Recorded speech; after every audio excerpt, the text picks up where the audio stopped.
Hello, good morning mga ka-easy. Kumusta po ang lahat? Sama natin ngayon si Ma'am Meg. Automatic transmission po ang gamit namin ngayon ni Ma'am. Pabalik na po kami ng Muntinlupa.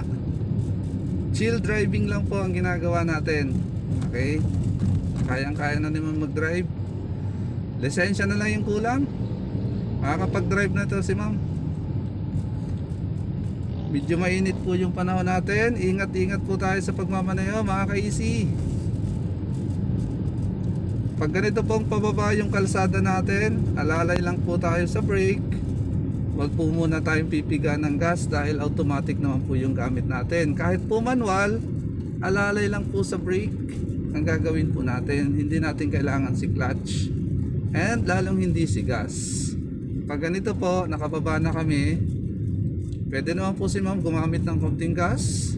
Light na light lang po.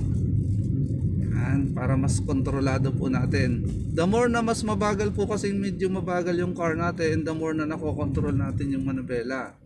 Lalo't pababa po yan at pa-curve yan. Pag bumilis po yan, may tendency mataranta tayo sa manubela.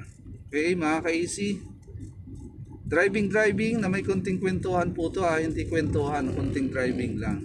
Okay, and of course, paalala na rin sa mga kapwa po natin nag-aaral pa lang mag-drive, ugaliin po natin ha, laging dalhin natin ang lisensya po natin. Okay, ngayon kung may student permit na po tayo, pwede po tayong magmaneho as long as meron po tayong kasamang may lisensya. Wala pong batas na nagsasabi na dapat ang kasama lang natin ay ano ma'am, pro or non-pro. Okay, parehas po pwede, mapa-pro man yan or non-pro, pwede po nating isama yan sa pagmamaneho natin. Okay, sabi ng section 30 ng Republic Act 4136, accompanied by a duly licensed driver. Hindi po kailangan professional lang. Pag kami po mga instructor, yes po, professional po kami. Kasi nga po, binabayaran kami.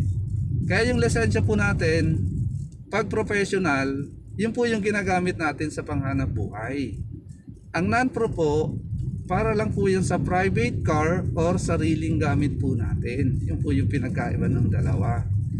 Kaya kung private car po ang gamit natin, sariling gamit sa service sa school, sa pasok sa work, okay lang po na non-pro ang license po natin. Okay, yun lang mga ka-easy. Mamaya ulit, dagdag videos na naman tayo mamaya, dagdag tips and reminders po sa ating lahat. Yun lamang po, maraming salamat. Ingat po tayong lahat.